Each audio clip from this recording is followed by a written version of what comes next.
Hi, today I'm going to share with you 4 reasons why daylight is important in our work and living environments. First, the benefits of daylight are both psychological and physiological. It makes us feel better and strengthens our bones via a photochemical process in our body.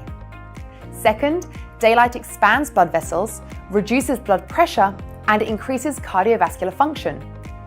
Third, sunshine is absorbed by melatonin in our skin and via retinal sensors to maintain our circadian rhythms. It influences the quality of sleep, helps to protect our nervous system, and reduces inflammation. And fourth, according to the World Health Organization, sunlight deficiencies can eventually have serious consequences, such as osteoporosis. Today, our health is being impacted by a massive shortage of exposure to daylight. Understanding its benefits can allow you to transform your work and living environments for the better. For more information, visit Danpal Australia at danpal.com.au.